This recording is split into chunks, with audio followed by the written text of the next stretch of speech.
Ela nunca conseguiu ser alguém na vida, meu pai declarou na frente de todos os parentes. Não passa de uma decepção da família. O silêncio que se seguiu foi ensurdecedor. 32 pessoas na sala de estar da casa dos meus pais, todas olhando para mim como se eu fosse um espetáculo constrangedor. Meu nome é Camila Santos, tenho 28 anos, e acabou de receber o golpe mais devastador da minha vida no que deveria ser uma simples reunião familiar de domingo. Estava sentada no canto do sofá, segurando uma xícara de café que esfriava em minhas mãos trêmulas, quando tia Helena fez uma pergunta aparentemente inocente sobre meus planos profissionais. Antes que eu pudesse responder, meu pai tomou a palavra e proferiu aquelas palavras que ficariam gravadas na minha memória para sempre. Minha mãe baixou os olhos, claramente desconfortável, mas não disse nada em minha defesa. Meu irmão mais velho, Rafael, sempre o filho perfeito, apenas balançou a cabeça com aquela expressão de superioridade que eu conhecia tão bem. Minha irmã mais nova, Letícia, a modelo da família, fingiu estar absorvida no celular. O ar na sala ficou pesado. Senti as bochechas queimando de vergonha. Alguns primos olhavam para o chão, outros sussurravam entre si. Tia Helena, que havia feito a pergunta inicial, parecia arrependida de ter aberto a boca. Carlos, não precisa ser tão duro, minha avó disse suavemente, sendo a única pessoa a tomar minha defesa. Mãe, alguém precisa falar a verdade para ela. Meu pai respondeu, como se eu não estivesse presente. Camila tem 28 anos e ainda não sabe o que quer fazer da vida. Trabalha meio período numa lojinha, mora sozinha gastando dinheiro que não tem e recusa todas as oportunidades que oferecemos. Cada palavra era como uma punhalada, porque, tecnicamente, ele não estava mentindo. Eu realmente trabalhava meio período numa loja de roupas. Realmente morava sozinha. O que ele não sabia, o que ninguém da minha família sabia, era que aquilo era apenas minha fachada. Foi então que a campainha tocou. Um homem elegante de terno entrou na sala e vi meu pai se endireitar imediatamente. Era Dr. Henrique Alvares, colega de trabalho do meu pai no departamento jurídico da prefeitura. Desculpe interromper, disse Dr. Henrique educadamente ao meu pai. Mas quando seus olhos pousaram em mim, sua postura mudou completamente. Ele se curvou respeitosamente e disse: Desculpe, chefe, preciso falar com a senhora sobre a aquisição da empresa têxtil. O café escorregou da minha mão e se espatifou no chão. A expressão de confusão no rosto do meu pai foi quase cômica. Ele olhou do colega para mim, depois de volta para o colega, tentando processar o que acabara de ouvir. Henrique, meu pai gaguejou, acho que você se confundiu. Esta é minha filha, Camila. Dr. Henrique manteve seu olhar respeitoso em minha direção. Não há erro, Carlos. Sua filha é minha chefe na Santos Consultoria Empresarial há 3 anos. O silêncio que se seguiu foi ainda mais pesado que o anterior. Senti todas as vistas se voltarem para mim novamente, mas desta vez com uma expressão completamente diferente. Não era mais pena ou constrangimento. Era choque puro. Tio Roberto deixou cair o copo de refrigerante. Prima Fernanda ficou de boca aberta. Meu primo André sussurrou um "não acredito" audível. A atmosfera da sala havia mudado completamente em questão de segundos. Isso é impossível, murmurou minha mãe, suas mãos tremendo ligeiramente. Camila trabalha meio período numa loja de roupas. Dr. Henrique piscou, claramente confuso com a reação da família. Senhora Santos, talvez devêssemos conversar em particular sobre o contrato da Fibrex. Os números finais chegaram hoje de manhã. Levantei-me lentamente, sentindo as pernas bambas. Durante 3 anos, havia construído uma empresa de consultoria empresarial usando o nome profissional C.M. Santos, mantendo minha identidade real em sigilo absoluto. Havia escolhido trabalhar apenas com pequenas empresas familiares da região, ironicamente usando as habilidades de mediação que desenvolvi, tentando manter a paz nesta própria família disfuncional. Minha especialidade era salvar negócios em crise.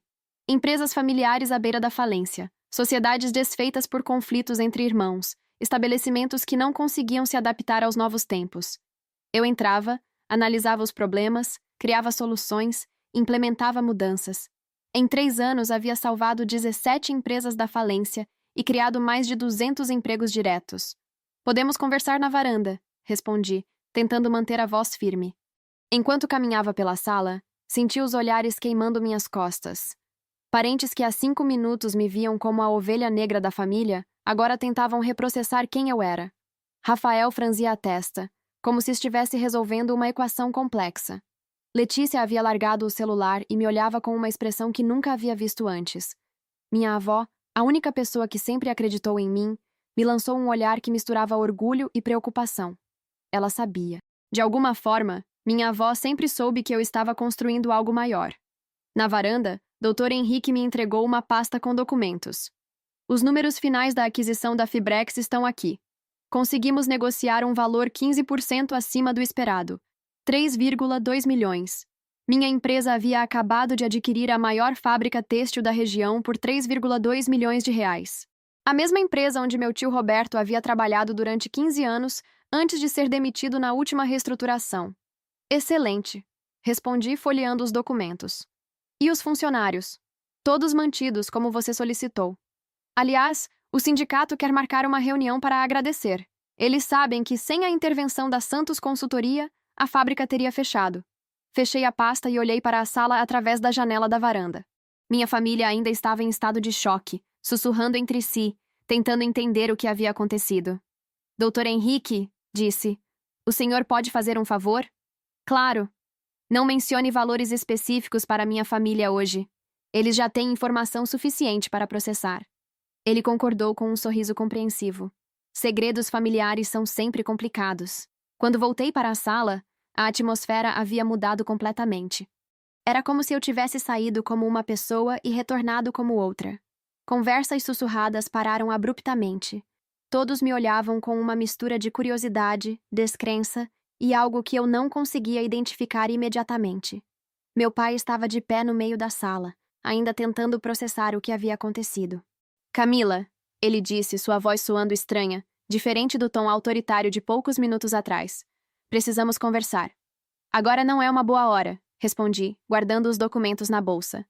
Tenho uma reunião às 2 horas. Era verdade. Tinha uma videoconferência marcada com um cliente de Ribeirão Preto cujo restaurante estava passando por dificuldades. Mas, mais importante, eu precisava de tempo para processar o que havia acabado de acontecer. Durante 3 anos, havia me esforçado para manter minha vida profissional completamente separada da familiar. Trabalhava de casa, usava um endereço comercial diferente, mantinha reuniões em escritórios de parceiros ou nos estabelecimentos dos próprios clientes. Havia construído uma reputação sólida na região como consultora empresarial, especializada em recuperação judicial e reestruturação de negócios familiares. Tia Helena se aproximou com aquele sorriso forçado que eu conhecia bem. Querida, que surpresa maravilhosa! Você sempre foi uma menina esperta. 3 horas antes, essa mesma tia havia concordado com meu pai quando ele disse que eu precisava encontrar um rumo na vida e sugerido que eu procurasse um curso técnico para ter pelo menos um diploma. Camila, prima Fernanda se juntou ao grupo. Eu não sabia que você entendia de negócios. Meu salão está com alguns probleminhas. E meu bar? Tio Roberto interrompeu. Tem dado alguns prejuízos nos últimos meses. Em menos de 5 minutos, 3 familiares já estavam me procurando para conselhos profissionais. A mesma família que momentos antes me via como fracassada, agora queria aproveitar minha expertise. Preciso ir, disse, pegando as chaves do carro e me dirigindo à porta. Camila, espera. Minha mãe me seguiu até a entrada. Por que você nunca nos contou sobre sua empresa? A pergunta era válida, mas a resposta era dolorosa demais para ser dita ali, na frente de todos.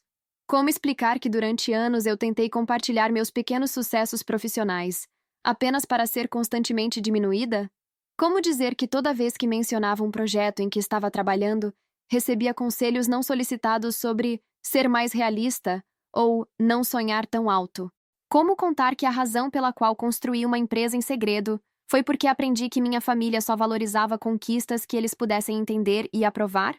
Que sempre que eu falava sobre consultoria empresarial, recebiam perguntas condescendentes sobre quando eu ia arrumar um emprego de verdade? Porque vocês nunca perguntaram de verdade. Respondi, tentando manter a voz calma. Vocês perguntavam sobre trabalho esperando ouvir que eu havia conseguido uma vaga de secretária ou vendedora. Nunca perguntaram o que eu realmente fazia. Mas nós nos preocupávamos com você, minha mãe protestou. Queríamos que você fosse bem-sucedida. Vocês queriam que eu fosse bem-sucedida dentro dos parâmetros que vocês entendiam, corrigi. Emprego fixo, carteira assinada, chefe para me dizer o que fazer. Nunca passou pela cabeça de vocês que eu pudesse ter construído algo próprio. Saí de casa sem olhar para trás. No carro, minhas mãos tremiam tanto que precisei parar no estacionamento do supermercado para me recompor. Peguei o celular e liguei para minha sócia e melhor amiga, Marina. Como foi o almoço familiar? Ela perguntou com aquela ironia que eu adorava. Marina conhecia bem minha situação familiar e sempre me apoiou na decisão de manter a empresa em segredo. Marina, disse ainda incrédula, meu segredo acabou. Como assim acabou? Relatei cada detalhe da tarde, desde a humilhação inicial até a entrada salvadora do Dr. Henrique. Marina me ouvia com aquele silêncio atento que significava que ela estava absorvendo cada palavra. Sabe de uma coisa? Disse ela quando terminei. Era a hora. 3 anos escondendo o próprio sucesso da família é tempo demais. Mas agora tudo vai mudar, respondi, sentindo a ansiedade crescer. Eles vão querer se envolver, dar opinião, talvez até pedir dinheiro emprestado. E daí? Marina perguntou pragmaticamente. Você é uma empresária bem-sucedida de 28 anos. Aprendeu a dizer não para clientes difíceis. Pode aprender a estabelecer limites com a família também. Ela tinha razão, mas era mais fácil falar do que fazer. Marina chegou ao meu apartamento 20 minutos depois, carregando uma garrafa de vinho e sua expressão de "vamos resolver isso". Ela era 2 anos mais velha que eu, formada em administração, e havia se tornado minha sócia quando eu precisei de alguém para cuidar da parte operacional da empresa, enquanto eu focava na consultoria propriamente dita. Conta tudo novamente, disse se jogando no sofá. Não perca nenhum detalhe. Relatei a situação mais uma vez, agora com mais calma para analisar cada reação familiar. Marina me ouvia balançando a cabeça, ora indignada com a postura dos meus pais, ora impressionada com o timing perfeito da chegada do Dr. Henrique. A cara do seu pai deve ter sido impagável, ela comentou servindo o vinho. Foi como assistir alguém tentando resolver uma equação impossível, admiti. Ele ficou olhando alternadamente para mim e para o Henrique, como se estivesse esperando que alguém gritasse: pegadinha. E agora, como você se sente? Era uma pergunta difícil. Conflituada, respondi honestamente. Por um lado, há uma sensação de alívio. Cansei de fingir que sou menos do que sou. Por outro, estou aterrorizada com o que vem por aí. Explica a parte do terror. Peguei meu copo de vinho e me acomodei melhor no sofá. Marina, você conhece minha família. Eles são especialistas em transformar qualquer situação em drama. Agora que sabem sobre a empresa, vão querer opinar sobre tudo. Vão querer que eu contrate o Rafael para alguma coisa, que eu dê desconto para os negócios dos parentes, que eu empreste dinheiro. E você vai estabelecer limites claros, Marina interrompeu. Camila, você passou 3 anos construindo uma reputação profissional sólida, justamente porque aprendeu a separar emocional de racional. Aplica a mesma lógica com a família. Não é tão simples assim. Por que não? Suspirei. Porque quando se trata da minha família, eu viro uma versão diferente de mim mesma. Uma versão insegura, que busca aprovação, que tem medo de decepcionar. É como se eu regredisse para a adolescência. Marina me conhecia bem o suficiente para entender exatamente o que eu estava dizendo. Ela havia presenciado várias situações onde eu chegava arrasada em casa depois de reuniões familiares, questionando minha capacidade e meus objetivos. Você está com medo de quê exatamente? Ela perguntou, indo direto ao ponto. A pergunta me pegou desprevenida. Fiquei em silêncio por um momento, tentando organizar os pensamentos confusos. Estou com medo de que agora eles só me vejam pelo dinheiro. Admiti finalmente.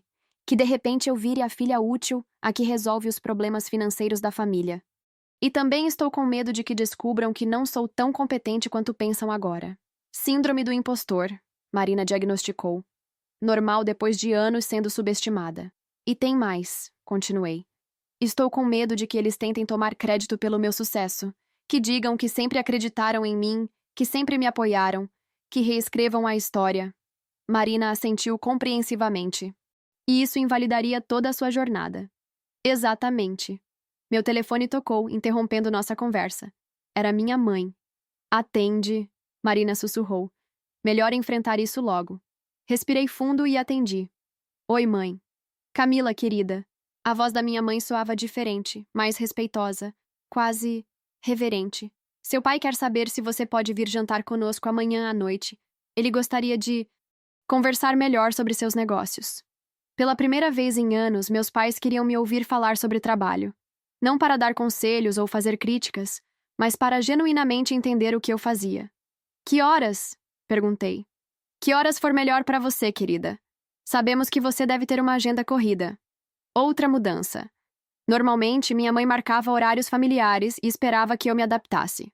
Agora estava perguntando sobre minha disponibilidade, como faria com qualquer profissional importante. 8 horas está bom. Perfeito. Vou fazer sua lasanha favorita. Depois que desliguei, Marina sorriu. E assim começa a nova dinâmica familiar. Espero que dê certo, murmurei. Vai dar, ela disse com convicção. Só não esquece quem você é no processo. O jantar de segunda-feira foi uma das experiências mais surreais da minha vida. Minha mãe havia preparado não apenas lasanha de berinjela, mas uma mesa completa com meus pratos favoritos. Havia até vinho, algo reservado apenas para ocasiões especiais na casa dos meus pais. Meu pai, que normalmente chegava em casa às 6h30 e ficava vendo televisão até a hora do jantar. Chegou às 5 da tarde e perguntou se eu precisava de ajuda com alguma coisa. Letícia, que raramente aparecia para jantares em família, estava presente e havia até largado o celular. Como foi sua reunião de hoje? Minha mãe perguntou enquanto servia a comida, usando um tom que normalmente reservava para perguntar sobre a rotina médica do Rafael. Produtiva, respondi, ainda me acostumando com o interesse genuíno. Consegui fechar um plano de recuperação para um restaurante em Ribeirão Preto. Eles vão conseguir quitar as dívidas e manter todos os funcionários. Quantos funcionários? Meu pai perguntou, cortando cuidadosamente a lasanha. 23 diretos, mais os terceirizados. Você salvou o emprego de 23 pessoas hoje, minha mãe disse, com uma admiração na voz que eu nunca havia ouvido antes. É o que eu faço, respondi simplesmente. Empresas familiares em crise geralmente têm problemas similares. Conflitos entre sócios, falta de planejamento financeiro, resistência a mudanças. Eu ajudo a identificar os problemas e criar soluções viáveis. E quantos funcionários você tem na sua empresa? Rafael perguntou. Ele havia chegado poucos minutos depois de mim, claramente curioso sobre a situação. 17 diretos, mais uns 30 terceirizados, dependendo dos projetos. E o faturamento mensal? Meu pai perguntou, hesitante, como se não tivesse certeza se era apropriado fazer a pergunta. A questão me deixou desconfortável. Era uma informação pessoal, mas ao mesmo tempo entendia a curiosidade. Varia entre 180 e 250 mil reais, dependendo dos contratos em andamento. O silêncio que se seguiu foi quase tangível. Meu pai quase engasgou com o vinho. Rafael largou o garfo no prato com um barulho metálico. Letícia parou de mastigar no meio da garfada. Por mês? Minha mãe sussurrou, como se estivesse confirmando se havia ouvido corretamente. Por mês, confirmei. Isso é mais do que o salário anual do papai, Letícia disse, verbalizando o que todos estavam pensando. Um silêncio constrangedor se seguiu. Meu pai sempre fez questão de dizer que seu salário de servidor público era digno e respeitável, adequado para manter uma vida confortável. Agora descobria que sua filha fracassada ganhava em um mês o que ele ganhava em um ano. E você faz o que exatamente? Rafael perguntou, com um tom que não conseguia disfarçar completamente uma mistura de curiosidade e inveja. Expliquei minha metodologia de trabalho. Análise financeira detalhada, identificação de gargalos operacionais, mediação de conflitos familiares em empresas, reestruturação de processos, negociação com credores, planejamento estratégico. Mencionei alguns casos de sucesso sem citar nomes. Como você aprendeu a fazer tudo isso? Minha mãe perguntou, genuinamente interessada. A resposta era irônica e dolorosa. Observando nossa família, disse com um sorriso triste. Aprendi a identificar padrões de conflito assistindo vocês discutirem sobre dinheiro. Aprendi a mediar discussões sem tomar partido tentando fazer as pazes entre vocês. Aprendi a encontrar soluções que satisfaçam diferentes interesses porque sempre tentei agradar todo mundo aqui em casa. A sinceridade da minha resposta causou um desconforto visível. Meu pai ficou vermelho. Minha mãe baixou os olhos. Camila, meu pai disse finalmente, nossa família não é uma empresa em crise. Não? Perguntei sem conseguir me conter. A frustração de anos estava borbulhando à superfície. Papai, vocês discutem sobre dinheiro todo final de mês. Mamãe e você mal se falam durante a semana. Só trocam informações práticas. Rafael vem aqui todo domingo desabafar sobre os problemas do casamento dele. Letícia esconde o namorado de vocês há 2 anos porque tem medo da reação. Quando foi a última vez que tivemos uma conversa familiar sem que alguém saísse chateado ou ofendido? O silêncio que se seguiu respondeu minha pergunta melhor do que qualquer palavra poderia. Não estou criticando, continuei, tentando amenizar o tom. Estou apenas explicando onde aprendi as habilidades que uso profissionalmente. Ironicamente, crescer numa família com dinâmicas complicadas me deu as ferramentas para ajudar outras famílias a resolverem seus problemas empresariais. Você transformou nossos problemas em competência profissional, Rafael observou, e pela primeira vez havia admiração genuína na sua voz. Mais ou menos isso, confirmei. O resto do jantar transcorreu de forma mais tranquila, com perguntas sobre casos específicos, metodologias de trabalho e planos futuros.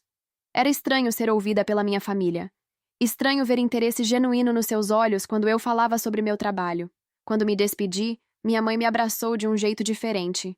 Estou orgulhosa de você, ela sussurrou no meu ouvido.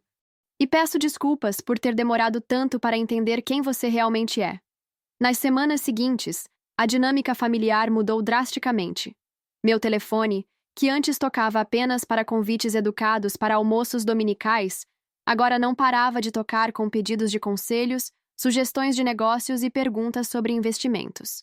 Tio Roberto ligou na quarta-feira seguinte pedindo ajuda com o bar que estava com uns problemas pequenos. Prima Fernanda marcou uma reunião comigo para dar uma olhada rápida nas finanças do salão de beleza. Até minha avó, que sempre me apoiou incondicionalmente, ligou dizendo que estava orgulhosa, mas preocupada com tanta responsabilidade nos meus ombros. A mudança mais notável foi no comportamento dos meus pais. De repente, eles queriam saber detalhes sobre minha rotina, meus clientes, minhas estratégias. Meu pai, que durante anos havia sugerido que eu arrumasse um emprego de verdade, agora me tratava com um respeito quase formal. Como está a agenda desta semana? Minha mãe perguntou quando ligou na quinta-feira. Não o que você vai fazer, mas como está a agenda? Linguagem profissional que ela nunca havia usado comigo antes. O mais difícil foi lidar com Rafael. Numa quinta-feira, ele apareceu no meu escritório sem avisar.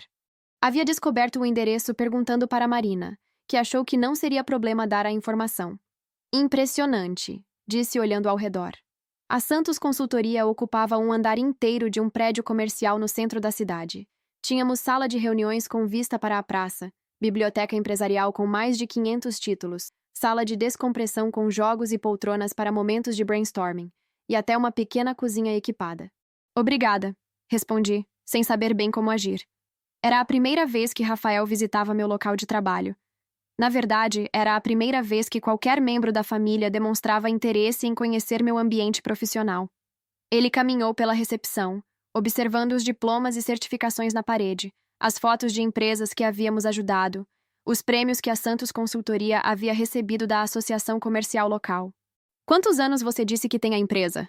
Perguntou, parando na frente de uma placa de reconhecimento por Excelência em Recuperação Empresarial. 3 anos no mês que vem. E você construiu tudo isso sozinha? Com a Marina, corrigi. Ela cuida da parte administrativa e operacional. Eu foco na consultoria e no desenvolvimento de novos projetos.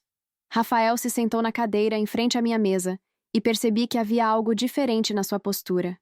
Ele parecia diminuído, menos confiante que o normal. Camila, preciso te contar uma coisa, ele disse, depois de alguns momentos de silêncio.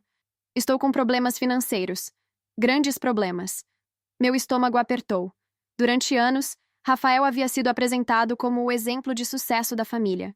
Médico respeitado, casa própria, casamento estável, planos de ter filhos. Descobrir que havia rachaduras nessa fachada perfeita era perturbador. Que tipo de problemas? Perguntei tentando manter um tom profissional. Investi mal umas economias numa franquia que parecia promissora, restaurante de comida japonesa. O franqueador sumiu com o dinheiro de todos os franqueados depois de 6 meses. Agora estou com dívidas no banco e... Bem, podem tomar a casa. Rafael, o filho perfeito, o médico bem-sucedido, estava prestes a perder o imóvel. A ironia da situação era quase dolorosa. Quanto você deve? 80 mil reais. O valor me deixou chocada. Não pela quantia em si, mas pela situação. Era uma quantia que eu podia emprestar sem comprometer meu fluxo de caixa, mas empréstimos entre familiares sempre complicavam relacionamentos. Rafael, disse cuidadosamente, posso te ajudar, mas preciso que você entenda algumas coisas. Primeiro, não é um presente. É um empréstimo com juros baixos, mas é um empréstimo com contratos e prazos definidos. Ele concordou rapidamente demais. Claro, claro, qualquer coisa. Segundo, continuei, você vai precisar mudar alguns hábitos financeiros, fazer um planejamento, cortar gastos desnecessários, talvez até procurar uma renda extra. Sem problema. E terceiro, pausei para dar ênfase. Você precisa parar de me tratar como a irmã fracassada quando estivermos em família. Precisa parar de concordar quando o papai faz comentários sobre minha falta de direção na vida. Pela primeira vez, Rafael me olhou nos olhos de verdade. Não com o olhar condescendente do irmão mais velho que sabia melhor, mas com o olhar de igual para igual. Eu nunca percebi que... Começou. Sempre, interrompi. Durante anos você concordou com papai quando ele dizia que eu precisava encontrar um rumo. Apoiou a ideia de que meu trabalho era uma fase. Nunca me defendeu quando eles me diminuíam na frente dos parentes. Rafael baixou a cabeça. Você está certa. E eu peço desculpas, sinceramente. Aceito suas desculpas, respondi. E vou te ajudar com o empréstimo. Mas as condições são inegociáveis. Entendido. Naquela tarde, transferi 80 mil reais para a conta do Rafael, junto com um contrato de empréstimo devidamente formalizado. Era dinheiro que eu havia reservado para a expansão da empresa, mas sabia que estava fazendo a coisa certa. O que eu não imaginava era que este seria apenas o primeiro de muitos pedidos de ajuda financeira que receberiam nos próximos meses. O empréstimo para Rafael foi apenas o começo. Em menos de um mês, recebi pedidos de ajuda financeira de 5 familiares diferentes. Era como se a notícia sobre minha situação financeira tivesse aberto as comportas de problemas que estavam sendo escondidos há anos. Tio Roberto queria 15 mil para dar uma reformada no bar e atrair mais clientes. Prima Fernanda precisava de 25 mil para modernizar o salão e competir com as franquias. Primo André queria 10 mil para quitar o cartão de crédito e começar do zero. Até minha mãe timidamente mencionou que seria útil ter uma reserva de emergência para casa, já que meu pai estava pensando em se aposentar mais cedo. A situação chegou ao limite numa reunião familiar em abril. Estava tentando explicar para tio Roberto por que seu bar precisava de mais do que dinheiro. Precisava de uma reestruturação completa do modelo de negócio, análise do público-alvo, reformulação do cardápio e estratégia de marketing, quando meu pai interrompeu. Camila, você não acha que está sendo um pouco egoísta? A palavra egoísta ecoou na sala como um tiro. Todas as conversas paralelas pararam. Todos os olhares se voltaram para mim. Egoísta? Repeti, incrédula. Você tem condições de ajudar a família e está criando dificuldades desnecessárias. Ele continuou, usando aquele tom autoritário que eu conhecia bem. Roberto só precisa de um empréstimo simples.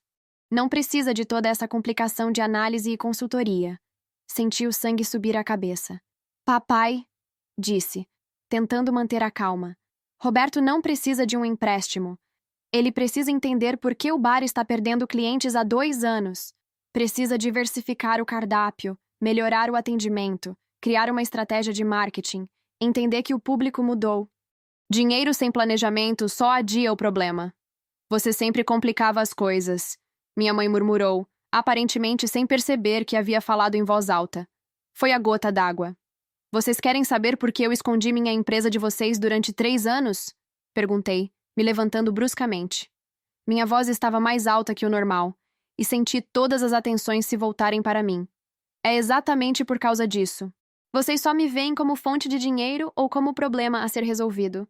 Nunca como uma pessoa competente com opiniões válidas. Camila, não precisa exagerar. Letícia disse, finalmente largando o celular e prestando atenção na conversa. Não estou exagerando. Respondi, a frustração de meses finalmente transbordando.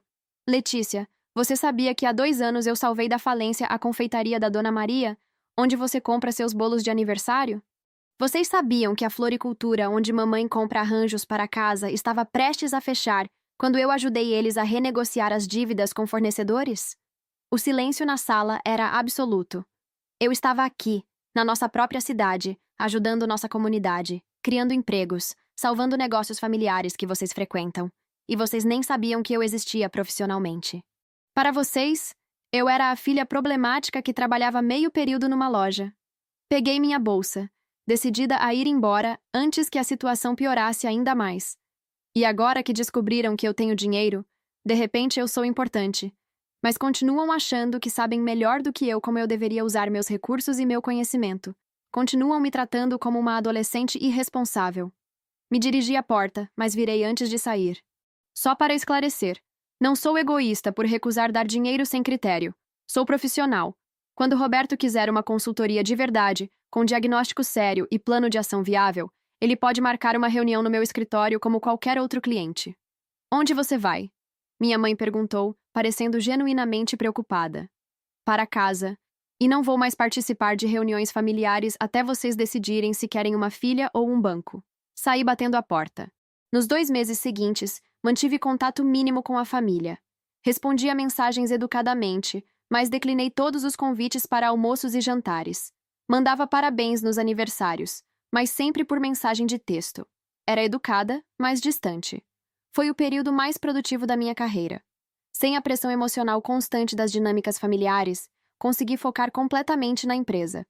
Fechamos 3 novos contratos importantes, incluindo a consultoria para uma rede de farmácias que estava expandindo para cidades vizinhas e precisava reestruturar sua logística de distribuição. Marina notou a mudança imediatamente. Você parece mais centrada, disse durante uma de nossas reuniões semanais de planejamento. Mais focada, menos ansiosa. É estranho, admiti, olhando pela janela do escritório. Durante anos eu achei que precisava da aprovação deles para me sentir completa, mas agora que cortei esse cordão umbilical emocional, percebo quanto energia eu desperdiçava tentando provar meu valor para pessoas que não estavam interessadas em me conhecer de verdade. E como você se sente em relação a isso? Livre, respondi sem hesitar. Pela primeira vez na vida, me sinto livre para ser quem eu realmente sou. Foi nessa época que conheci Daniel. Ele era advogado especialista em direito empresarial, contratado para revisar os contratos de uma das empresas que estávamos reestruturando. Era 3 anos mais velho que eu, tinha um jeito calmo de explicar questões legais complexas e uma risada contagiante que me fazia esquecer os problemas por alguns minutos. Começamos saindo para cafés depois das reuniões de trabalho, depois jantares informais para discutir casos. Em poucas semanas, estava me pegando pensando nele em momentos aleatórios do dia, esperando ansiosamente pelas reuniões onde ele estaria presente. Você está apaixonada, Marina diagnosticou quando mencionei Daniel pela 4ª vez numa mesma manhã. Estou interessada, corrigi, tentando soar casual. É diferente. Camila, ela riu. Você está sorrindo enquanto fala dele e mexendo no cabelo. Isso é paixão. O problema era que Daniel não sabia sobre meus conflitos familiares. Para ele, eu era apenas uma empresária bem-sucedida com uma vida aparentemente organizada.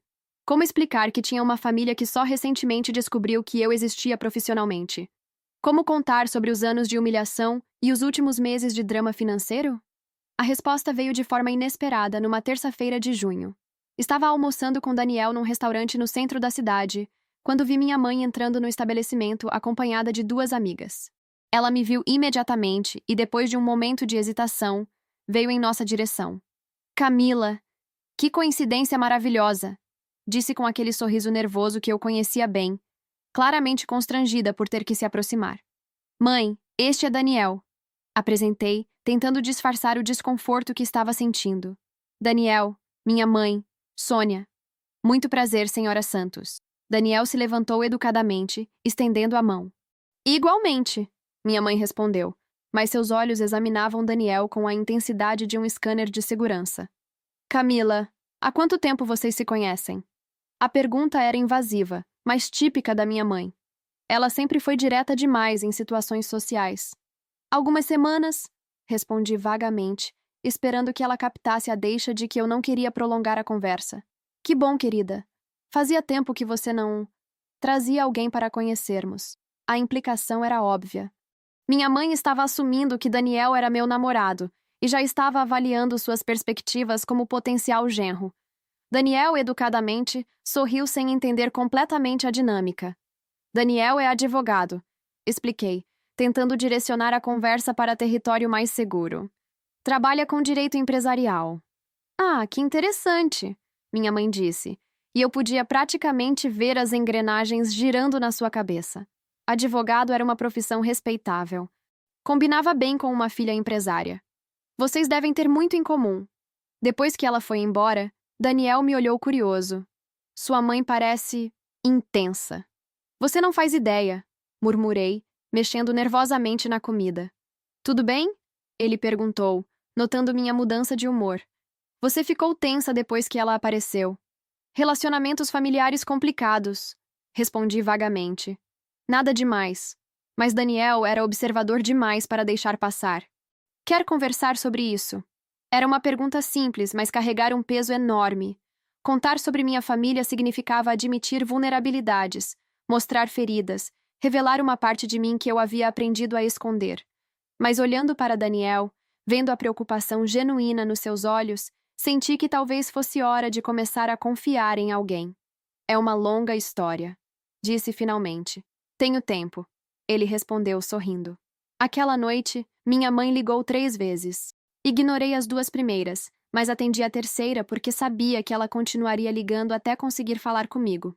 Camila, ele parece um rapaz muito educado, começou sem preâmbulos, como se já estivéssemos no meio de uma conversa sobre Daniel. Mãe, não temos nada sério ainda. Ainda? Então há possibilidades? Suspirei profundamente. Era assim que funcionava na minha família. Qualquer homem que aparecesse na minha vida era imediatamente avaliado como potencial marido. Há possibilidades, mas não quero pressão familiar agora, está bem? Claro, claro. Só acho que seria bom você trazer ele para jantar em casa um dia desses. Seu pai ficaria feliz em conhecê-lo melhor. A ideia me apavorou. Daniel conhecer minha família significava explicar toda a dinâmica complicada dos últimos meses. Significava arriscar que ele me visse como uma pessoa problemática cercada de drama familiar. Vou pensar, respondi, tentando encerrar o assunto. Mas a pressão familiar estava apenas começando. No dia seguinte, Rafael ligou bem cedo. Soube que você está namorando. Quando vamos conhecer o cara? Rafael, como você soube? Perguntei, embora já imaginasse a resposta. Mamãe contou para papai, que contou para Letícia, que postou no grupo da família. Claro. O famoso grupo do WhatsApp da família Santos, onde qualquer novidade virava assunto para discussão coletiva e análise detalhada. Não estamos namorando oficialmente, expliquei pela 100ª vez. Mas vocês estão saindo, né? É quase a mesma coisa. Não era a mesma coisa, mas tentar explicar nuances de relacionamentos para minha família sempre foi inútil. Para eles, tudo era preto ou branco. A situação piorou quando Letícia apareceu no meu escritório na sexta-feira, sem avisar prévio. Vim conhecer onde minha irmã famosa trabalha, disse, se jogando na cadeira em frente à minha mesa como se fosse proprietária do lugar. Letícia parecia diferente, mais magra que o normal, com olheiras que a maquiagem não conseguia disfarçar completamente. Havia algo em sua postura que sugeria vulnerabilidade. Tudo bem com você? Perguntei, notando os sinais de estresse. Defina tudo bem, ela respondeu com um sorriso amargo que não combinava com sua personalidade habitualmente otimista. Letícia, o que está acontecendo? Ela ficou em silêncio por um momento, brincando nervosamente com a alça da bolsa. Terminei com o Gustavo. Gustavo era o namorado secreto que ela escondia da família há 2 anos. Eu sabia da existência dele apenas porque havia flagrado uma conversa telefônica por acaso. Por quê? Porque descobri que ele é casado. A revelação me deixou chocada. Como assim casado? Casado, com mulher, filhos, casa no subúrbio. Eu era a amante e nem sabia. Letícia, meu Deus, por quanto tempo? 2 anos, ela disse, e sua voz quebrou. 2 anos da minha vida desperdiçados com um homem que me via como diversão de fim de semana. Levantei e contornei a mesa para abraçá-lo. Pela primeira vez em anos, minha irmã mais nova pareceu vulnerável, humana, real. Não a modelo perfeita que sempre se apresentava para a família. Por que você nunca contou para a família sobre ele? Perguntei gentilmente, oferecendo lenços de papel. Porque ele dizia que nosso relacionamento era especial demais para ser entendido pelos outros, que a família iria julgar, criar problemas, não entender nossa conexão. Agora eu entendo que ele só estava me mantendo escondida para poder continuar enganando as 2 famílias. A ironia da situação não passou despercebida. Letícia escondera o namorado da família pelos mesmos motivos que eu escondera minha empresa. Medo de julgamento e interferência. Você vai contar para eles? Perguntei. Não sei. Eles vão dizer que eu fui idiota por não ter percebido os sinais, que eu deveria ter desconfiado de um homem que nunca estava disponível aos domingos, que nunca me levava em lugares públicos da cidade. Provavelmente diriam isso mesmo. Minha família tinha o talento especial de transformar vítimas em culpadas quando as coisas davam errado. Letícia, disse segurando suas mãos, você quer um conselho de irmã? Ela assentiu enxugando as lágrimas. Conta para eles. Não os detalhes íntimos, mas conta que você estava num relacionamento que não deu certo e que você está lidando com isso. E se eles julgarem ou fizerem comentários insensíveis, você sai de lá e vem conversar comigo. Foi a primeira vez que ofereci apoio emocional real para minha irmã. E foi a primeira vez que ela aceitou. Obrigada, ela disse sorrindo pela primeira vez desde que chegou. É estranho. Mas você é a primeira pessoa da família que me faz sentir que não preciso ser perfeita o tempo todo. Ninguém precisa ser perfeito, respondi. Eu aprendi isso da pior forma possível. Naquela tarde, depois que Letícia foi embora, liguei para Daniel. Você ainda quer ouvir aquela longa história sobre minha família? Perguntei. Sempre, ele respondeu sem hesitar. Então, que tal jantar na minha casa amanhã? Vou cozinhar e contar tudo. Perfeito. Levo o vinho. Era hora de ser honesta com Daniel sobre quem eu realmente era. Não apenas a empresária bem-sucedida, mas a mulher com uma história familiar complicada e feridas ainda em processo de cicatrização. O jantar com Daniel foi uma das conversas mais difíceis e libertadoras da minha vida. Preparei massa com molho de tomate caseiro, a única coisa que sabia cozinhar realmente bem, e abri uma garrafa do vinho que ele havia trazido. Preciso te contar algumas coisas sobre minha família, disse quando nos acomodamos na mesa, e sobre por que eu reagi daquele jeito quando minha mãe apareceu no restaurante. Durante 2 horas, relatei tudo, desde os anos de desvalorização e comparações constantes com Rafael, passando pela descoberta recente sobre minha empresa, até os conflitos familiares sobre dinheiro e a pressão para emprestar recursos sem critério. Daniel me ouvia sem interromper, ocasionalmente fazendo perguntas para esclarecer pontos específicos, mas sempre respeitando meu ritmo para contar a história. E agora? Ele perguntou quando terminei, servindo mais vinho nos nossos copos. Agora eu não sei, admiti. Eles estão tentando se aproximar, mas ainda não conseguem me ver como uma pessoa completa. Para eles, eu sou ou a filha problemática que finalmente deu certo, ou a fonte de soluções financeiras para os problemas da família. Daniel ficou pensativo por alguns momentos, girando o vinho no copo. Posso fazer uma pergunta que talvez seja difícil? Assenti, preparando-me para o que viria. Você já considerou que talvez eles realmente queiram se reconectar, mas não sabem como? Que talvez estejam tão presos nos padrões antigos quanto você está presa na mágoa? A pergunta me pegou completamente desprevenida. O que você quer dizer? Pense bem. Ele continuou cuidadosamente. Durante anos, vocês construíram uma dinâmica onde você era a filha que precisava de orientação, e eles eram os pais que sabiam melhor. De repente, você se tornou a pessoa mais bem-sucedida da família. Isso deve ser assustador para eles também. Nunca havia pensado por esse ângulo. Não estou defendendo as atitudes passadas deles, Daniel se apressou em esclarecer. Mas talvez seja a hora de vocês construírem uma nova dinâmica familiar. Uma onde você seja vista como adulta capaz e eles aprendam a se relacionar com essa nova versão de você. E como eu faço isso? Estabelecendo limites claros, mas mantendo a porta aberta para mudanças genuínas. Conversamos até quase meia-noite, e quando Daniel foi embora, senti algo que não experimentava há muito tempo. Esperança de que talvez fosse possível ter uma família funcional. 3 dias depois, a oportunidade de colocar as ideias dele em prática apareceu quando minha avó ligou. Camila, querida, disse com aquela voz suave que sempre me acalmava. Preciso te mostrar uma coisa importante. Você pode vir me visitar este fim de semana? Fui à casa da minha avó no sábado de manhã, curiosa sobre o que ela queria me mostrar. Ela me levou para o quarto dela e abriu uma gaveta antiga da cômoda. De dentro, tirou uma caixa de sapatos amarelada pelo tempo. O que é isso, vó?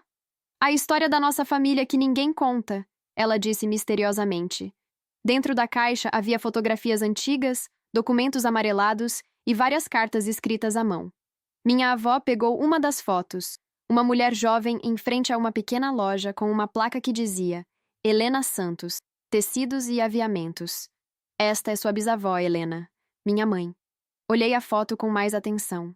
A mulher tinha traços familiares inconfundíveis, um olhar determinado e um sorriso confiante que transmitia força, mesmo através da fotografia antiga. Ela tinha uma loja de tecidos no centro da cidade. Minha avó continuou. Era uma das poucas mulheres empresárias da região nos anos 1940. Por que eu nunca soube disso? Minha avó suspirou, suas mãos tremendo ligeiramente ao manusear os documentos antigos. Porque quando seu avô pediu ela em casamento, a família dele exigiu que ela vendesse a loja. Disseram que mulher casada não deveria trabalhar fora de casa, que era vergonhoso para o marido. Ela me mostrou mais documentos, contratos de venda, cartas de despedida para funcionários, até um artigo de jornal local elogiando a qualidade dos produtos da loja e o atendimento diferenciado. Ela vendeu tudo? Perguntei fascinada e ao mesmo tempo entristecida. Vendeu. E se arrependeu pelo resto da vida. Costumava dizer que tinha traído seu próprio talento por pressão da família, que havia desistido de seus sonhos para agradar pessoas que nunca a entenderiam completamente. Minha avó pegou uma das cartas, mais cuidadosamente preservada que as outras, e me entregou. Estava endereçada para minha futura neta. Ela escreveu isso pouco antes de morrer. Disse que um dia uma mulher da família iria entender o que ela havia passado. Abri a carta com mãos trêmulas e li. Minha querida neta do futuro, se você está lendo isso, espero que seja porque você teve coragem de fazer o que eu não tive. Espero que você tenha construído algo seu, algo que ninguém possa tirar de você. Não cometa meus erros. Não deixe que o medo ou a pressão familiar te impeçam de ser quem você realmente é. O mundo está mudando, e as mulheres precisam ocupar seu espaço com dignidade e determinação. Seja corajosa onde eu fui covarde. Seja persistente onde eu desisti. E se um dia sua família não entender seus sonhos, lembre-se que você carrega em suas veias o sangue de uma mulher que também sonhou, mesmo quando isso não era permitido. Com amor e esperança. Sua bisavó Helena. Quando terminei de ler, lágrimas corriam pelo meu rosto. Ela sabia, murmurei. Sabia o quê? Minha avó perguntou gentilmente. Que eu ia precisar ler isso. Que eu ia enfrentar as mesmas pressões que ela enfrentou, só que de uma forma diferente. Minha avó sorriu, seus olhos também úmidos. Talento empresarial pode ser herança genética, querida, mas desta vez você não desistiu. Voltei para casa naquele sábado com a mente cheia de revelações e o coração mais leve. A carta da minha bisavó havia mudado completamente minha perspectiva sobre os conflitos familiares. Não era apenas sobre mim. Era sobre um padrão que se repetia há gerações, sobre mulheres fortes sendo diminuídas por expectativas sociais e familiares. Na segunda-feira, tomei uma decisão que mudaria tudo. Liguei para meu pai e pedi para conversar com ele pessoalmente. Marcamos para quarta-feira no meu escritório. Ele chegou pontualmente às 14h, vestindo terno e gravata como se fosse uma reunião de negócios formal. Era a primeira vez que meu pai visitava meu local de trabalho. Lugar bonito, disse, olhando ao redor com uma mistura de admiração e desconforto. Maior do que eu imaginava. Obrigada, respondi, indicando a cadeira em frente à minha mesa. Quer café? Por favor. Servi café para nós dois e nos acomodamos. Ficamos em silêncio por alguns momentos. Era claro que ele queria dizer algo, mas não sabia como começar. Papai, disse gentilmente, o que te trouxe aqui? Ele suspirou profundamente, como se estivesse se preparando para uma confissão difícil. Camila, eu preciso te pedir desculpas. A frase me surpreendeu. Meu pai raramente pedia desculpas, e nunca com tanta sinceridade na voz. Pelo quê?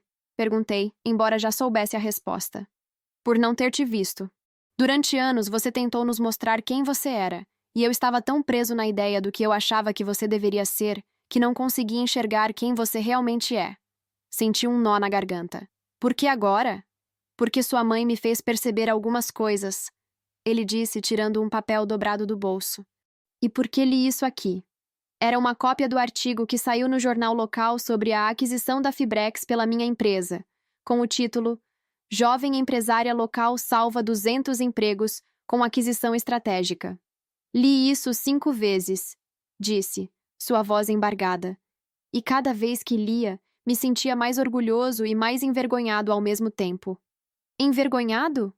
Por ter perdido tantos anos da sua vida, por ter sido tão cego, por ter feito você sentir que precisava esconder suas conquistas de nós.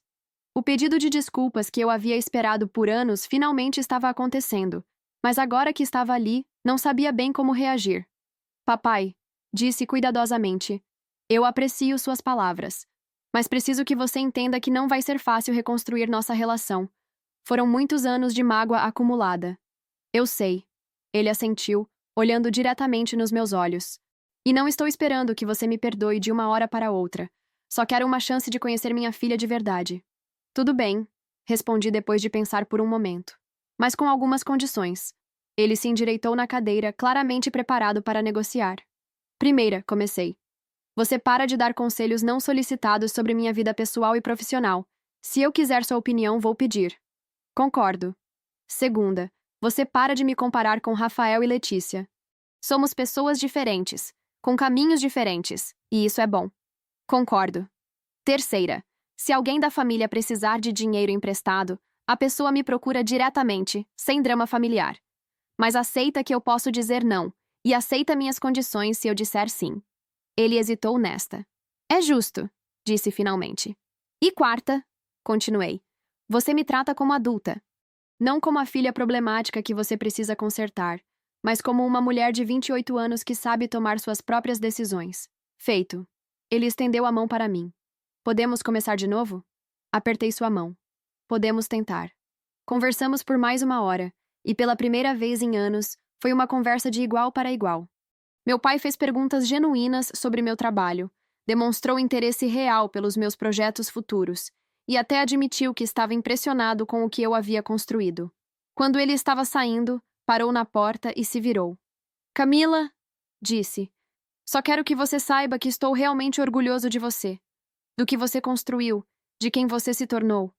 E lamento ter demorado tanto para dizer isso. Foi nesse momento que Marina apareceu na recepção, voltando de uma reunião. Desculpa interromper, disse, mas parecia animada. Camila, temos novidades importantes. Meu pai se despediu rapidamente e Marina entrou na minha sala praticamente correndo. O que aconteceu? Perguntei. Acabou de chegar uma proposta formal, ela disse, jogando uma pasta na minha mesa. Um grupo de investidores de São Paulo quer adquirir a Santos Consultoria. Senti meu estômago dar um nó. Por quanto? 12 milhões de reais. A notícia da proposta de aquisição se espalhou pela família como fogo em palha seca. Em 24 horas, recebi ligações de todos os parentes, desde os mais próximos até primos distantes que eu não via há anos. Marina chegou ao escritório na manhã seguinte com mais detalhes sobre a proposta. 12 milhões de reais, repetiu, colocando os documentos na minha mesa. Eles querem manter toda a equipe, expandir para outras regiões e te oferecer o cargo de diretora regional com participação nos lucros. Era mais dinheiro do que eu havia sonhado ter na vida inteira. Uma quantia que mudaria não apenas minha vida, mas potencialmente a vida de toda a minha família também. O primeiro telefonema veio de Rafael na terça-feira de manhã. Camila, disse, sua voz carregando uma seriedade incomum. Posso te fazer uma pergunta pessoal? Pode. Você vai aceitar a proposta? Ainda estou analisando, respondi honestamente. É uma decisão muito complexa. Porque se você aceitar, ele continuou, quero que saiba que eu entendo agora por que você quis manter a empresa em segredo. Eu não teria conseguido lidar com toda essa pressão familiar. Era a primeira vez que Rafael reconhecia abertamente os problemas da nossa família. A reação mais interessante foi a da minha mãe. Ela apareceu na minha casa no sábado de manhã carregando ingredientes para fazer brigadeiros, nossa tradição familiar para momentos importantes. Vim comemorar, disse simplesmente entrando na cozinha. Ficamos ali fazendo doces e conversando de um jeito que não acontecia desde minha adolescência. Pela primeira vez em anos, minha mãe fez perguntas genuínas sobre meu trabalho. Você vai aceitar? Perguntou enquanto enrolava os brigadeiros. Ainda não decidi. É uma quantia que mudaria minha vida completamente, mas também significa perder o controle da empresa que construí. E o que seu coração diz? A pergunta me surpreendeu. Minha mãe nunca havia perguntado o que meu coração dizia sobre decisões importantes. Meu coração diz que eu construí algo maior do que imaginava, respondi. Mas também diz que talvez seja a hora de aceitar novos desafios. Ela parou de enrolar brigadeiros e me olhou. Camila, posso te falar uma coisa que nunca falei? Assenti. Eu sempre tive medo de você. Medo de mim? Medo da sua determinação. Desde criança você tinha essa certeza interna que eu nunca tive. Você questionava tudo, não aceitava respostas prontas. Isso me assustava porque eu não sabia como te orientar. Era uma revelação inesperada. Então eu tentei te moldar para ser como eu achava que uma filha deveria ser. Mais dócil, mais dependente. Mas você sempre resistiu, e isso me frustrava. Por que está me contando isso agora? Porque agora eu entendo que essa resistência era na verdade sua força, e que tentar quebrar essa força foi o maior erro que cometi como mãe. Nos abraçamos ali na cozinha, entre brigadeiros e lágrimas, finalmente nos entendendo depois de 28 anos. Naquela noite, tomei minha decisão sobre a proposta. Liguei para Marina no domingo e pedi para ela marcar uma reunião com os investidores para segunda-feira, mas não para aceitar a proposta nos moldes apresentados. Tenho uma contraproposta, disse na reunião, olhando diretamente para o líder do grupo. Vocês ficam com 60% da empresa por 8 milhões. Eu mantenho 40% e continuo como CEO. Marina permanece como COO. Expandimos para outras regiões, mas mantemos a sede aqui. Os investidores se entreolharam, claramente surpresos. Por que você não quer vender tudo? Porque essa empresa não é apenas um negócio para mim, expliquei. É o resultado de anos aprendendo a acreditar em mim mesma. Não vou abrir mão disso completamente. Depois de 2 horas de negociação, fechamos o acordo. Santos Consultoria se tornaria parte de um grupo maior, mas manteria sua essência e liderança original. 6 meses depois da fusão, estou sentada na varanda da minha nova casa. Um sobrado aconchegante num bairro tranquilo, com jardim e espaço para receber a família, refletindo sobre como minha vida mudou. A Santos Consultoria agora tem filiais em 4 estados e mais de 80 funcionários. Mantenho minha rotina de trabalho, mas com menos pressão financeira e mais tempo para a vida pessoal. Daniel e eu estamos noivos há 2 meses, e pela primeira vez estou num relacionamento onde não sinto que preciso provar meu valor constantemente.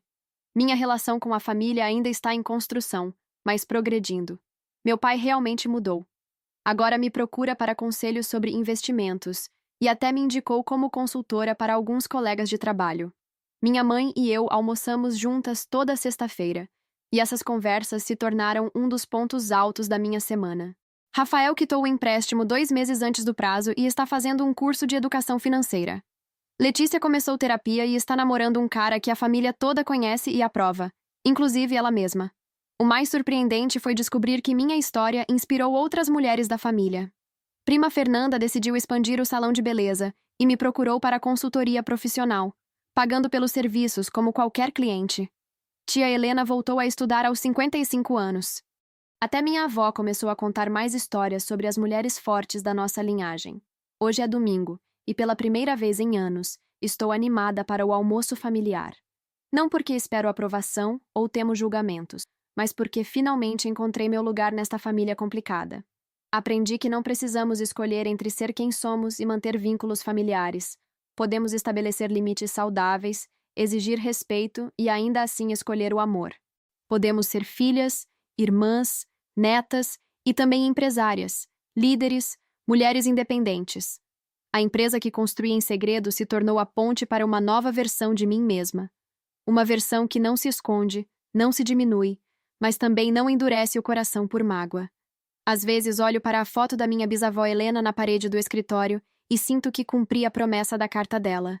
Fui corajosa onde ela foi forçada a ser covarde. Fui persistente onde ela foi obrigada a desistir. Construí um império, mas mais importante que isso, construí uma vida autêntica. E quando meu telefone toca com uma mensagem do grupo da família perguntando se posso levar sobremesa para o almoço de hoje, respondo com um simples sim e um coração. Porque finalmente entendi que pertencer a uma família não significa abrir mão de quem você é.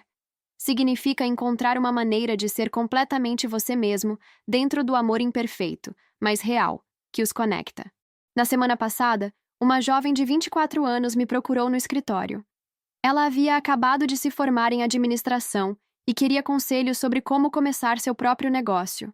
Durante nossa conversa, ela mencionou que sua família achava que ela deveria arrumar um emprego normal, ao invés de sonhar alto demais.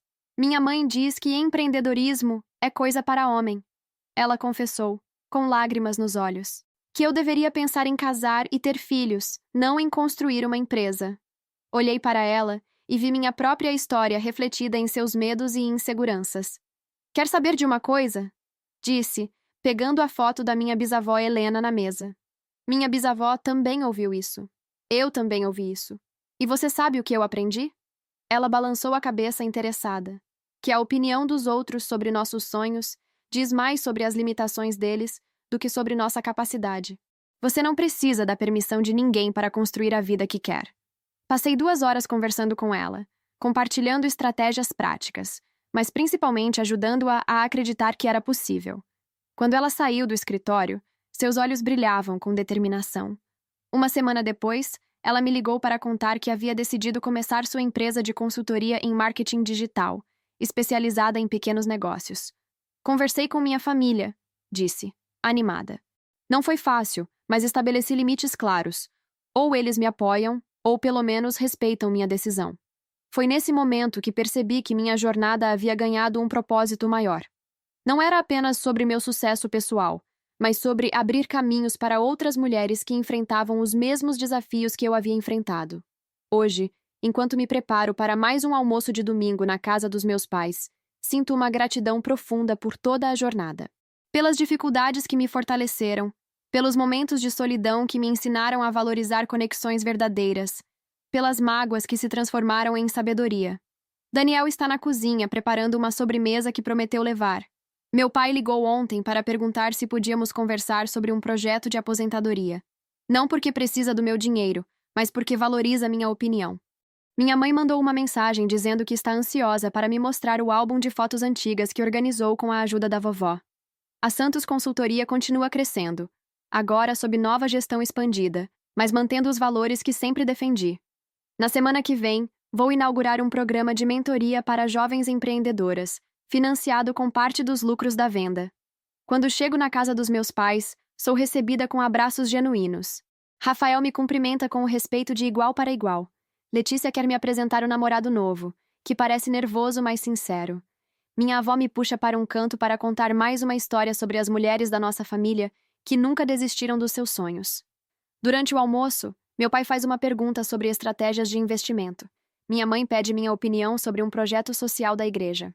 Tio Roberto, que finalmente aceitou fazer uma consultoria profissional comigo, conta animado sobre as melhorias no bar. Não é uma família perfeita. Provavelmente nunca será. Ainda há momentos de tensão, comentários inadequados, dinâmicas antigas que ressurgem ocasionalmente. Mas agora existe respeito mútuo, limites claros e, principalmente, amor genuíno baseado em quem realmente somos, não em quem achamos que deveríamos ser. Às 5 da tarde, quando me despeço para voltar para casa, minha mãe me abraça e sussurra. Estou orgulhosa da mulher que você se tornou, filha. E peço desculpas por ter demorado tanto para enxergar quem você sempre foi. No carro, Daniel pega minha mão. Como foi? Foi família, respondo sorrindo. Complicada, imperfeita, mas minha. Enquanto dirigimos para casa, penso na carta da minha bisavó Helena, nas palavras que me guiaram durante os momentos mais difíceis. Seja corajosa onde eu fui covarde. Seja persistente onde eu desisti. Consegui. Construí não apenas uma empresa bem-sucedida, mas uma vida onde posso ser completamente eu mesma. Onde meus sonhos têm espaço para crescer. Onde o amor da família existe sem a necessidade de me diminuir para caber em expectativas alheias. A filha esquecida construiu um império, mas descobriu que o maior tesouro não estava nas conquistas profissionais ou no reconhecimento financeiro. Estava na liberdade de ser autêntica, na coragem de estabelecer limites saudáveis e na sabedoria de entender que nossa maior vingança contra aqueles que não acreditaram em nós é simplesmente florescer,